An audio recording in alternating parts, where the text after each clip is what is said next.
Welcome back to another Explainer. Today we are tackling a historical event that is often called America's Second War of Independence. Fought between the United States and Great Britain from June 1812 to February 1815, the War of 1812 was, well, to put it mildly, a messy, complex, and sometimes utterly chaotic conflict. It was actually born out of the massive global Napoleonic Wars that were tearing Europe apart at the time. So to help us untangle this incredible story of wild swings, shocking ironies, and profound consequences, we've decided to visualize this entire explainer using our signature, highly sophisticated macaroni noodle art style, because honestly, there is literally no better way to represent a conflict that got this tangled up. Okay, let's dive into this. Here is our historical roadmap for untangling this chaotic era. We'll start with the global crossfire, move to the three fronts, cover fire and fortitude, look at the ironic end, and wrap it all up with the final balance sheet. Part 1. The Global Crossfire. Let's look at the triggers. So how exactly did all of this kick off? Well, the United States basically found itself caught right in the middle of a massive geopolitical tug-of-war between Great Britain and Napoleonic France. 6,000! I really want you to let that number sink in for a second. That is the number of American citizens who were victims of something called impressment. See, Great Britain was absolutely desperate for sailors to fight against France, so British Royal Navy warships systematically intercepted American merchant ships out on the high seas, boarded them, and forced over 6,000 American citizens into British military service. Imagine just doing your job on a trade route and suddenly you are kidnapped and forced to fight for a foreign navy. It was a massive violation of U.S. sovereignty. And that brings us to the three primary catalysts for the war. First, we have that impressment we just talked about. Second, trade restrictions. Britain issued orders in council that essentially blockaded European ports.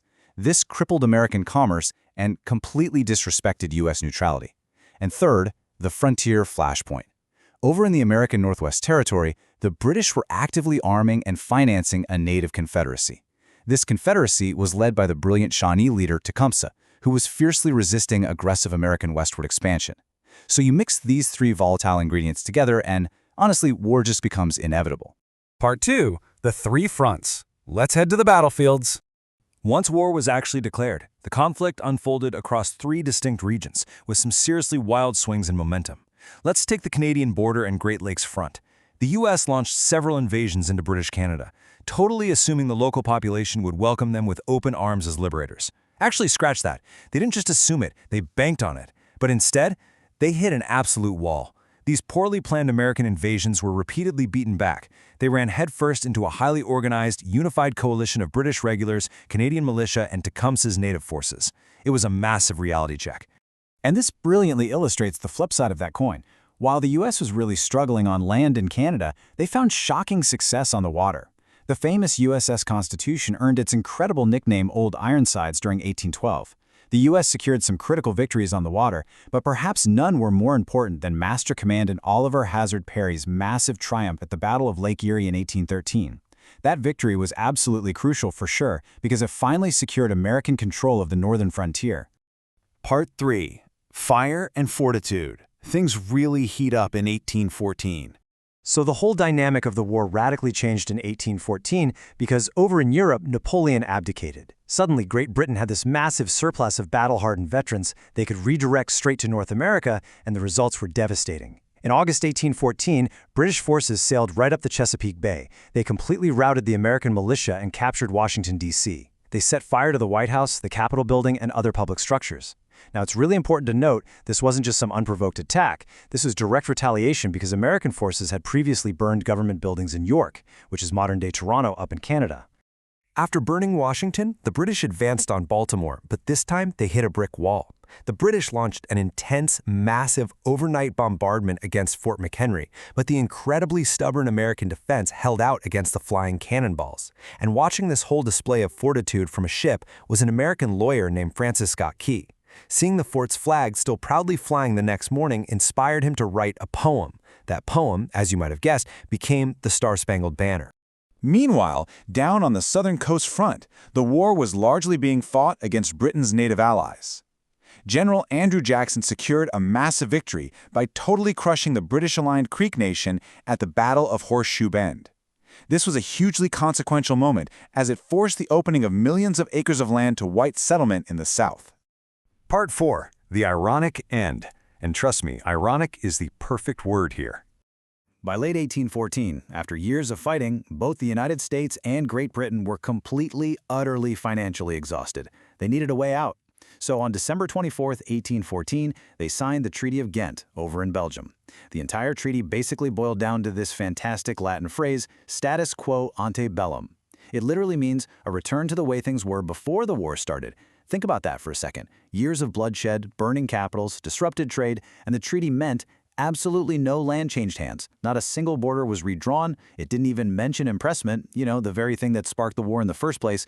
Though, to be fair, impressment had stopped anyway because Britain was no longer fighting Napoleon. Now, what's really interesting about this timeline is the profound comedy of errors caused by 19th century technology. Communication back then traveled exactly at the speed of a sailing ship. News of the peace treaty signed in Europe took weeks to cross the Atlantic Ocean. So, the Treaty of Peace was signed on Christmas Eve, 1814. But before that news arrived in America, a massive British army attacked Louisiana, leading to the Battle of New Orleans on January 8, 1815. The biggest battle of the war happened 2 whole weeks after peace was declared. No way, right? And what a battle it was. Andrew Jackson's forces at New Orleans weren't just your standard army.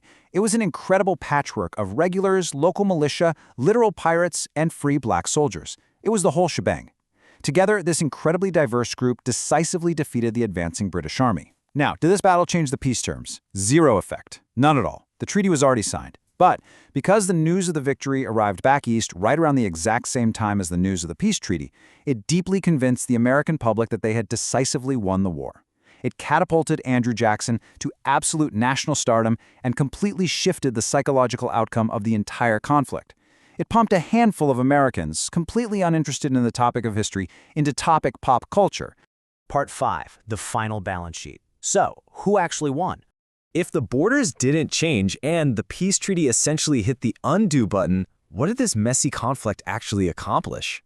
Well, let's break it down. For the United States, it ended in a military draw but a perceived victory. It spurred an era of intense national pride, completely devastated the opposing Federalist political party, and ironically accelerated the American Industrial Revolution simply because the U.S. had to build its own manufacturing base to survive those British trade blockades. For Great Britain and Canada, it was also a draw, but a highly successful defense. This became a foundational moment for Canadian national identity. By successfully repelling those American invasions we talked about earlier, French and English-speaking Canadians formed a unified sense of national destiny entirely apart from the United States.